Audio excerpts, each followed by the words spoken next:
Effective leadership is needed not only in government and industry, but also in our communities and civic organizations. Even in Toastmasters, quality leadership is needed for a club to be successful. Leadership abilities are not inherited. They are learned through experience. Effective leaders provide direction through missions, goals, and plans. Toastmasters Leadership Excellence Series is a set of programs that addresses various leadership topics. In today's presentation, goal setting and planning, we're going to learn about two of these topics. Today's presentation will be given by Russ Kosch. Prior to his staff work at University Hospitals of Cleveland, he held associate senior staff positions at a regional health planning agency where he focused in acute care hospital services serving Northeastern Ohio.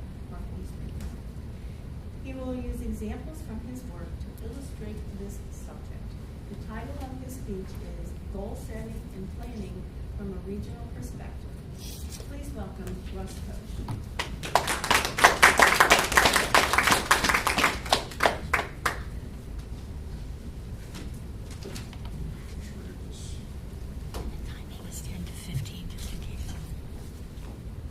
The clicker doesn't work, so I don't know how this is going to work out. So hopefully.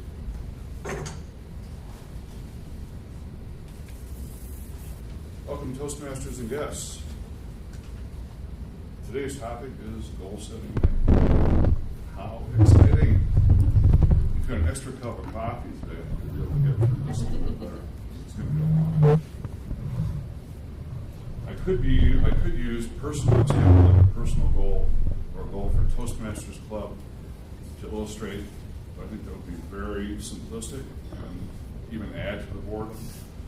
So I thought I would use two examples from my work experience at Metropolitan Health Planning Corporation. Closed maybe about 5 or 6 years after I started.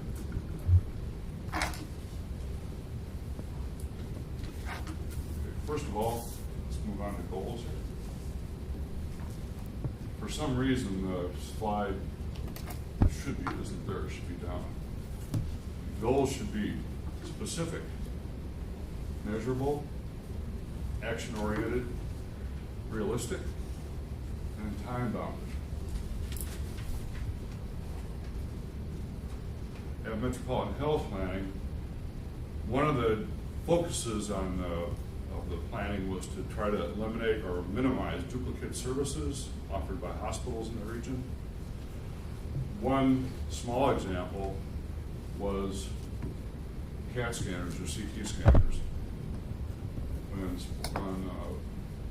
professional sports players get injured, sometimes they get a CAT scan to see how bad the injury is. Small hospitals wanted to have CT scanners as well as large institutions. The trouble is they would sit unused most of the time. They really couldn't warrant having a CT scanner, which cost millions. So our specific goal was to develop a policy to be used in area hospitals.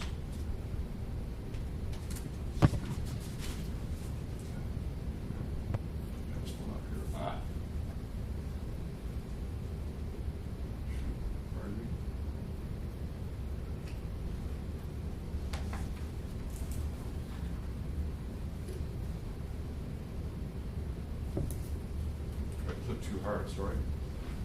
It should be measurable. How would you measure efficient utilization of a CAT scanner? Patient diagnoses, group them, use proportions of them likely to use CAT scans, demographics. That's tough. It's not clear cut at all. It's not like a personal goal or a club goal. How would you go about measuring something like that? Not easy, not easy. But we had to come up with a policy. Goals should be action-oriented. My job was to do policy research on CAT scanners to see what might work, see if there's anything else around the country that might be used. Also, I had to maintain communications with the committee chairman. He was a physician at Hillcrest Hospital. and develop meeting agendas. Know at the end of each meeting where the committee should be.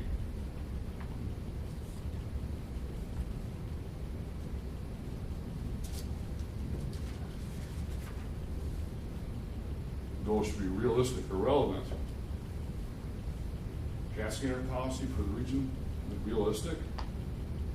No, it depends on whatever the research found. Would it be workable? If we found one that was good, it would be workable because it would help hospital administrators plan.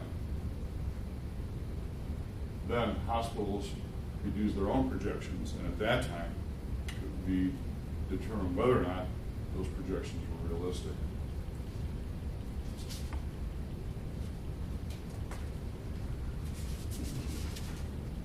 Goals should be time bounded. They wanted a draft policy due in 2 months. I had to keep the chairman updated at least weekly, and the committee was to meet every other week.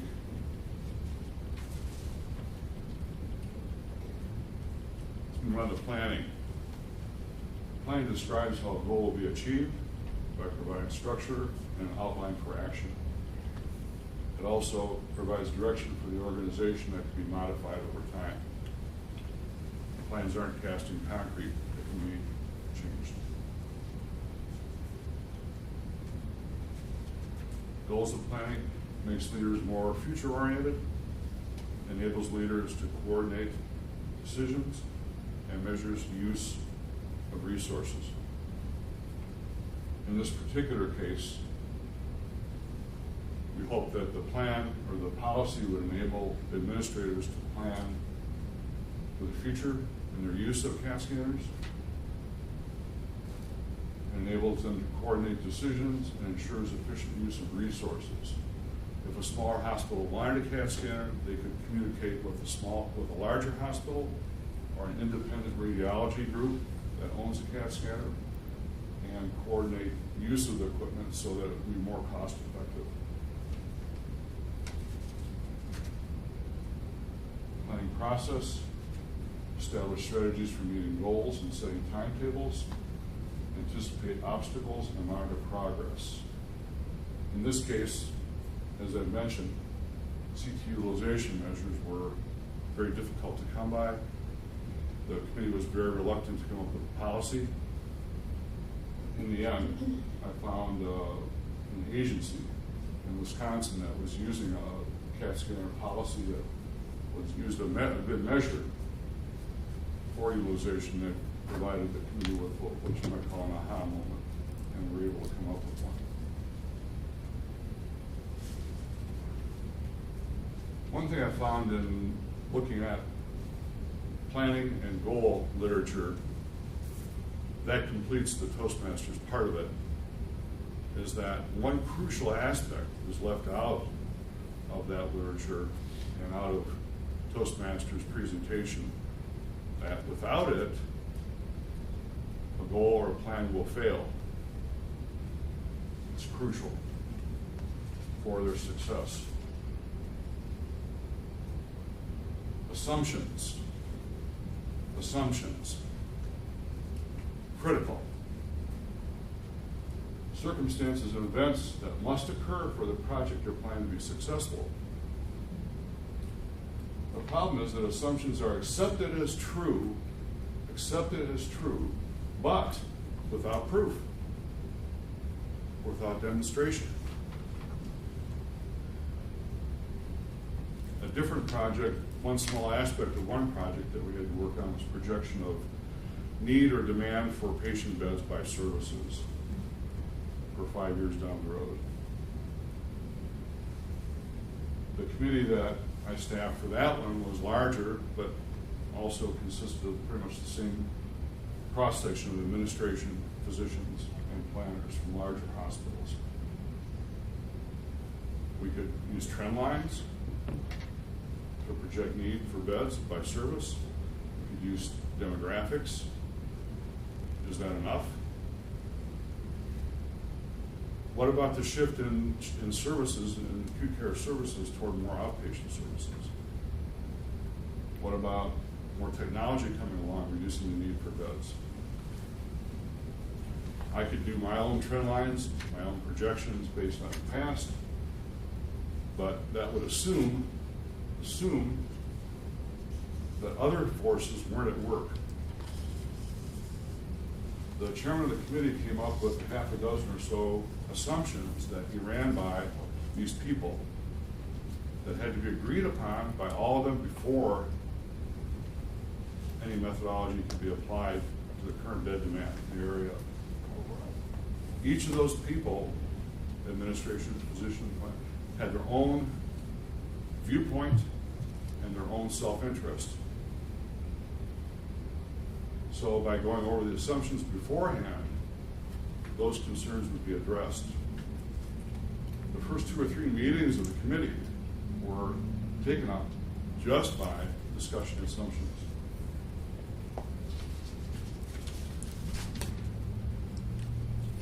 They're easy to overlook, hidden or implied. The process of budgeting and planning needs to be thought through very carefully, every statement made. And even more crucial, as I found, or I inferred anyway, when there's different interests that are involved. For more on that, look up assumption-based planning on the web. There are quite a few sites.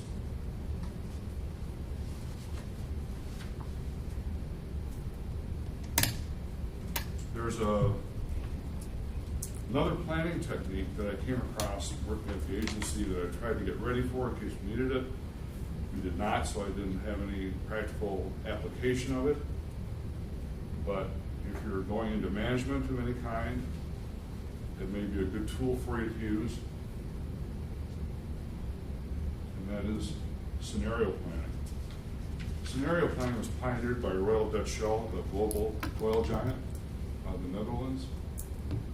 Shell Oil was concerned about drilling, about processing in the future, about shifts in economies around the world, and wanted to be prepared if any of those major shifts took place.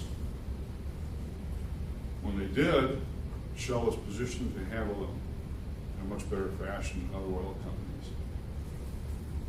Scenarios, though, can be used by businesses. What scenarios are, they're stories about the way the world might turn out. For a smaller business, what will I do if the mall where my store is located closes? Things may be going along well, the mall may be popular, doing very well, so you don't have any concerns, you're doing business as usual. All of a sudden, the mall owner decides to close that mall or other malls where your store is located. Instead of being caught completely unaware and have to start all over again, you at least have an alternative plan in place to fall back on. What if my U.S. supply sources move overseas? Cost shocks. Would your company be able to withstand them? If you have a scenario plan in mind, you know what's going on now, you can shift and be able to handle it better than somebody that's in a company that's caught completely unawares.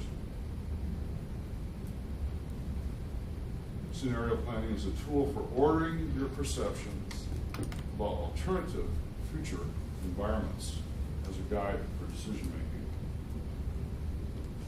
Scenarios are not predictions of the future. They describe alternative futures. It's an art, it's not a science. It's effective because of the planning that goes into determining which scenario is going on now and determining what must be done with any change in direction.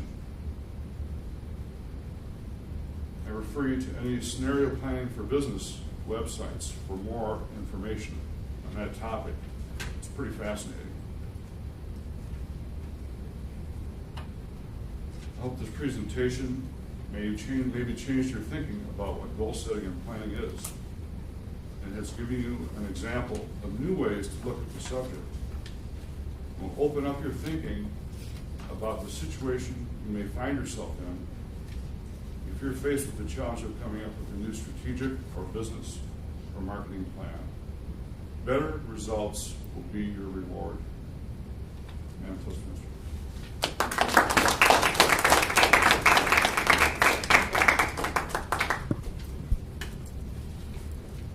We'll have 2 minutes on the clock to fill out